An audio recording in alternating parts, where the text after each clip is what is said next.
El presidente de Ecuador, Daniel Noboa, reconoció la existencia de un conflicto armado interno tras la ola de violencia narco desatada ayer en su país.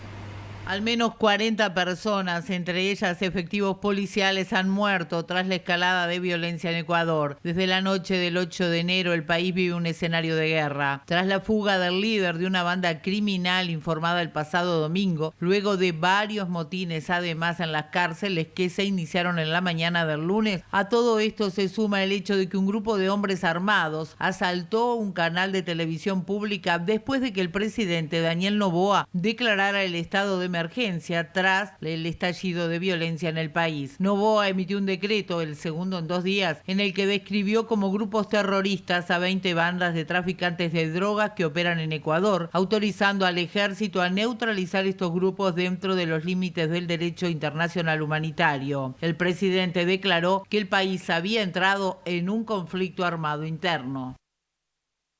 Obviamente es una situación que preocupa la de Ecuador. Allí escuchaban a la voz de Rosario Lema, las Fuerzas Armadas en las calles. Pero vamos a analizar esta situación. Sí. ¿Qué te parece, Vale? Sí, para hacerlo recibimos al especialista Claudio Fantini. Claudio, buenas tardes, ¿cómo estás? ¿Qué tal? ¿Cómo estás, Emiliano? Muy buenos días, Valeria, un gusto saludarlos. Claudio, ¿cómo andás? Lo que está sucediendo Muy en bien. Ecuador, ¿se puede decir que es la crónica de un desastre anunciado? Sí, sí, sí, Valeria, y muy anunciado se podría decir, con anuncios a nivel continental, a nivel regional y con anuncios dentro del propio Ecuador. Los anuncios dentro del propio Ecuador de lo que se estaba incubando en sus cárceles inicialmente, empezaron por lo menos en el 2020. El narcotráfico empezó a hacer pie en Ecuador en la primera década del siglo en marcha. Es sobre finales de la primera década que va a aparecer lo que luego se denominó los choneros, que es tal vez la principal, la más grande de las bandas narcotraficantes. La segunda es los lobos y hay muchísimas más, muchísimas más. Es un conglomerado de bandas narcotraficantes que son ejércitos, porque tienen milicias que son los sicarios, y las cárceles han sido sus campos de batalla. Pero yo diría que el anuncio que ya tenía que eh, hacer que el Estado se concentrara en el tema del narcotráfico ocurre en el 2020, cuando es asesinado, acribillado a balazos en una cafetería donde estaba dentro de un shopping, tomando un café con su familia, Jorge Zambrano. Jorge Luis Zambrano era en ese momento el líder de los choneros, había estado preso, había logrado salir y fue acribillado a balazos. A partir de ese crimen que ocurre en el 2020, hace algo más de 3 años, empezaron a estallar las batallas en las cárceles. ¿Por qué? Porque Zambrano, que no fue el primero de los jefes de los choneros, pero hacía varios años que lo era, había logrado cierta armonía en la relación entre las bandas, cierto entendimiento, había una coexistencia mínimamente pacífica, mientras Jorge Luis Zambrano encabezaba la mayor de estas bandas criminales. Tras su asesinato, lo que empezó es las batallas en las cárceles. La primera batalla en una cárcel dejó casi 120 muertos, con escenas dantescas, decapitaciones, colgamientos, tortura. Fue increíble. Esa batalla ya estaba señalando la dimensión del problema. Y después vino una sucesión de 18 batallas carcelarias entre bandas narcos, que dejaron más de medio o casi medio millar de muertos en las prisiones ecuatorianas.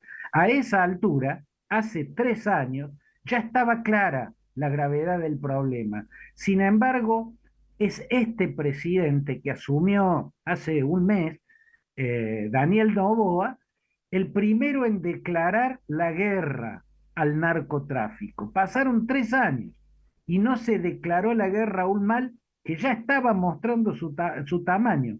Mucho más, Valeria, teniendo en cuenta que cuando uno mira la historia de la región, tiene dos antecedentes que tienen que servir de lección para el resto de la región. En Colombia fue un joven ministro de Justicia, Lara Bonilla, Rodrigo Lara Bonilla, quien en 1991, cuando Pablo Escobar en ese momento era diputado, era miembro del Congreso de Colombia, lo denunció públicamente como jefe de una mafia narcotraficante poderosísima.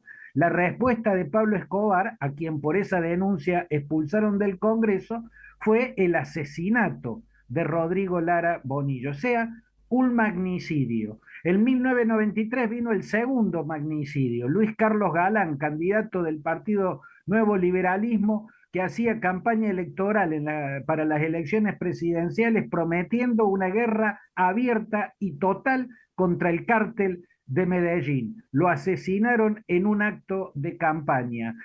Ahí ya estaba claro, ahí descubría Colombia la dimensión de la tragedia ante la que se encontraba, la dimensión del poderío del narcotráfico. La historia se repitió en México, donde cuando en el 2006 el presidente Felipe Calderón fue el primer gobernante mexicano que le declaró la guerra al narcotráfico, bueno, empezó a suceder una cantidad de masacres que mostraron la dimensión del poderío económico y militar que tenía el narcotráfico en México. Con esos antecedentes fue otra la reacción que debió haber en los gobiernos anteriores de Ecuador a partir de la muerte de Zambrano, a partir de la primer gran batalla en una cárcel que dejó 119 muertos y la sucesión de 18 batallas posteriores en distintas prisiones que dejaron medio millar de muertos. Y sin embargo, es Daniel Noboa quien a poco de asumir da el primer paso en la declaración de guerra, proponiendo, él había hablado en la campaña electoral, el plan Fénix, lo llamaba él, decía que tenía un plan Fénix, que ese era su nombre, para combatir al narcotráfico. Después anunció la primera medida del plan Fénix, que era la construcción de cárceles navales, o sea, convertir grandes buques en prisiones flotantes para aislar en el mar a los narcotraficantes que caigan presos.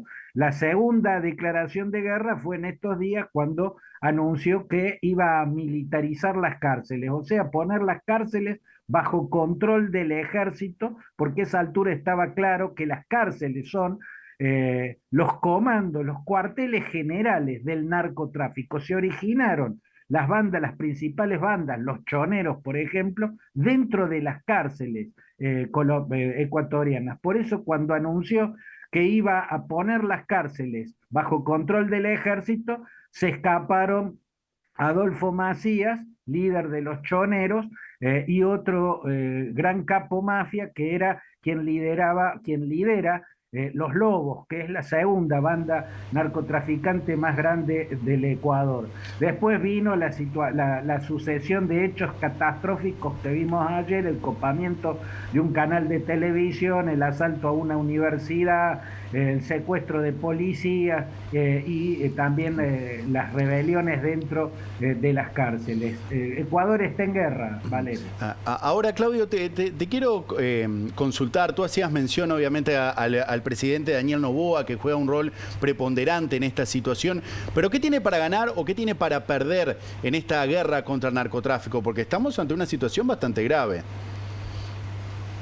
Bueno, hemos visto presidentes cuyos gobiernos declararon la guerra y terminaron perdiéndola, como el caso de César Gaviria en Colombia, el propio Felipe Calderón y los que vinieron después, Peña Nieto, el actual que directamente mira para otro lado, López Obrador.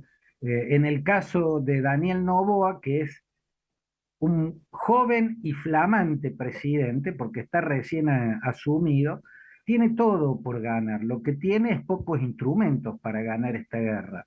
porque el ejército de Ecuador, igual que el de Colombia en su momento, igual que el del México en su momento, también las fuerzas policiales de todos estos países, no están preparados para enfrentar los ejércitos del narcotráfico. El narcotráfico tiene un músculo principal que es imbatible, el dinero.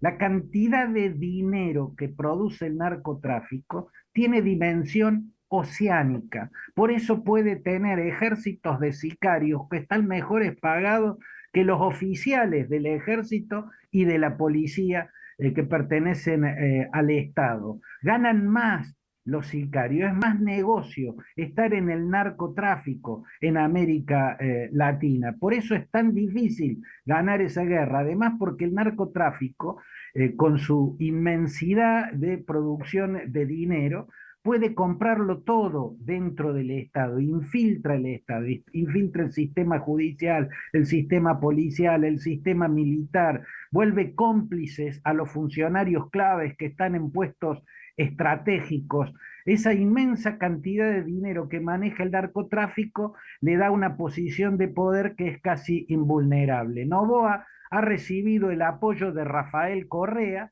ha recibido el apoyo de casi todo el arco político y de la región en su conjunto, pero digamos que tiene debilidades. Primero tiene minoría en el Congreso, él ganó en el balotaje, hasta la primera vuelta era prácticamente un desconocido, a pesar de que su padre Álvaro Noboa fue 5 veces candidato a presidente y es un millonario muy conocido en Ecuador, pero de él tiene minoría y tiene solo 1 año y medio de gestión, porque la elección que él ganó era para completar el mandato interrumpido del presidente Guillermo Lasso. Bueno, no obstante, está mostrando un coraje y sabe que esta es una oportunidad inigualable para construir un liderazgo formidable como el que no ha tenido ningún antecesor. Claro, lo logrará si logra ganar una guerra que es muy, muy, muy difícil de ganar.